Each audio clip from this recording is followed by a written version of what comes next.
$1 million max extension with the Cavaliers. He could have waited until next summer and gotten another year and about another $80 million, but he gives Cleveland cost certainty right now. Senior NBA insider Shannon joining us now with much more on this story. So we know the Cavs are among the leaders to land LeBron James. How does Mitchell's extension impact that decision?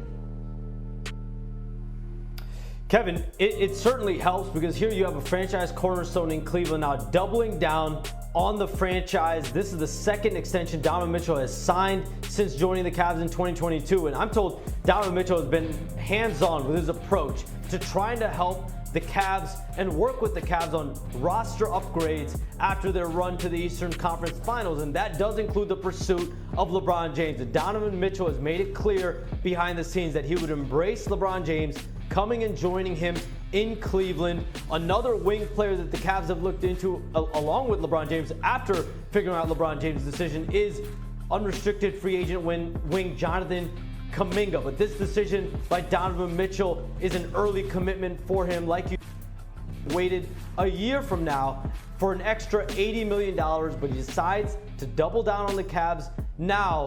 And the Cavs, Donovan Mitchell, now are turning their full pursuit toward LeBron James. Okay, let's get to one guy that played with the Cavs this past season. That is James Harden.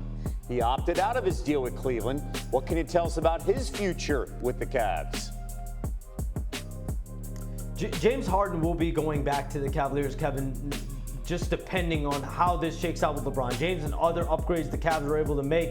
He will be back, my understanding is, on a multi-year deal. Now, whether that's a 2-year deal, a 3-year deal, a lot of that shakes out after the Cavs offseason moves. But I'm told James Harden, his reps, are on the same page with the Cavs. They want to give the organization as much flexibility as possible to see what upgrades they can make, because they know there needs to be some level of upgrade on the roster, especially on the wings. So whether it's LeBron James, a guy like Jonathan Kuminga, this is a Cavs group led by Kobe Altman, president of basketball operations, that is being aggressive here in the market. And that starts with LeBron James. That's someone that James Harden is waiting to see. That'll dictate his contract.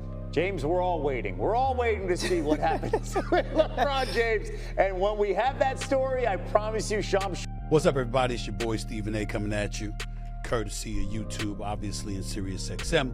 I'm on vacation, but there's a lot of stuff that's been going on over the last few days in the world of sports. Thought I'd touch on it. The first order of business is LeBron James. Where the hell is he going? Where the hell is he going? If you're looking at the reports that have taken place earlier this week, over the last few hours, actually, you'd say it's Cleveland.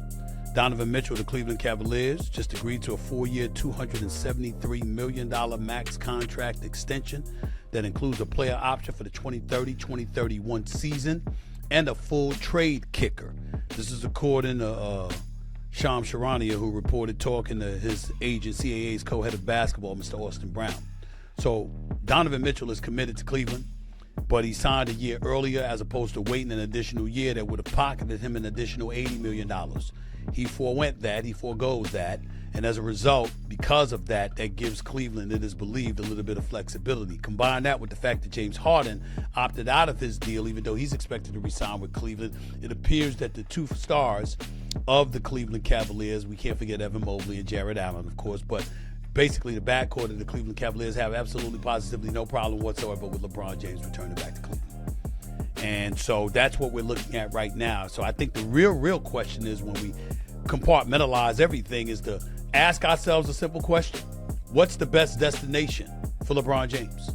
Is it joining Donovan Mitchell, James Harden, Evan Mobley, and Jared Allen back in Cleveland with Kenny Atkinson as its coach, considering the troubling playoff performance he had against the New York Knicks? Is it that? Or is it a situation where, going back home, obviously, is something that LeBron is deified in that area of the world, Akron, Ohio, 30 minutes away, growing up outside of Cleveland. We know how much they love him. We know they're going to hang a statue of him there one day, and he'll deserve it, no question about it. Do you go back home where you're going to be beloved and you end your career there? Or do you go back to Miami, where you went to 4 straight NBA finals, won back-to-back championships, the first 2 of your career? Do you do that? Do you go back to Miami, playing for the same coach, Eric Spoelstra, run by the same man, Pat Riley. With Giannis Antetokounmpo as your star teammate as opposed to Dwayne Wade. With Bam Adebayo as his sidekick on that front line.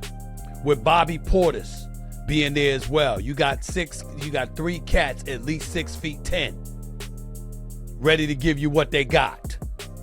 And the ball will be in your hands because you don't really have a quintessential prototypical point guard, even though that cat Mitchell can play. And you got Tim Hardaway Sr. there. Do you go back to Miami? You got a lot of executives out there speculating that this is the best landing spot for him because Cleveland's style of play ain't gonna cut it. I was speaking to one executive and they were like, Stephen A., when has James Harden ever really given up the basketball? Every place he's been, the ball has been in his hands. In Houston, it was as a scorer. In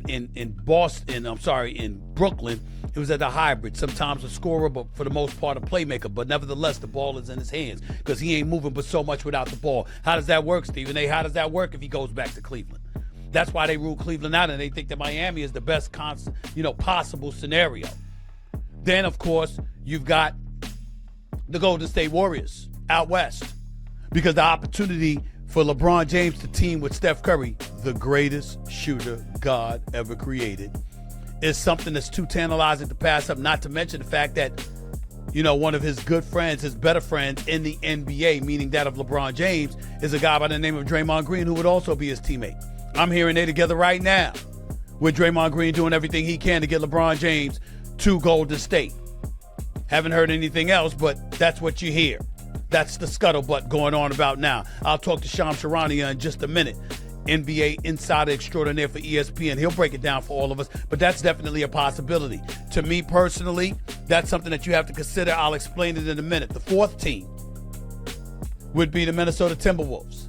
An opportunity to pair with Ant-Man, and in this case, Ant-Man and now LaMelo Ball. I don't know how that works personally. I think there's one basketball. I think that LeBron arriving there, I don't think that works. And quite frankly, y'all can sit up there and snooze at this all you want to or dismiss this summarily all you want to. Damn it, it gets cold as hell in Minnesota. And I know LeBron is used to that coming from Cleveland, Akron to be specific, but I don't want to hear that. Minnesota's different kind of cold. Minnesota's different kind of cold. And when you coming from Southern California sunshine to that, I just don't see it. As great as Ant-Man is, I just don't see it. Not that move. And then there's one last move. Even though there's a multitude of teams who are and should be interested in LeBron James, I think those are your top 5 teams. Here's the 5th team. The Philadelphia 76ers, who recently acquired Jaylen Brown, who's now officially being run by Bob Myers, the 4-time champion architect of the Golden State Warriors, who's got a champion in Coach Nick Nurse, and who now has a stud alongside Jaylen Brown in Tyrese Maxey for LeBron James to play with in the city of brotherly love. It's not something you can summarily dismiss or ignore. It just isn't. It just isn't.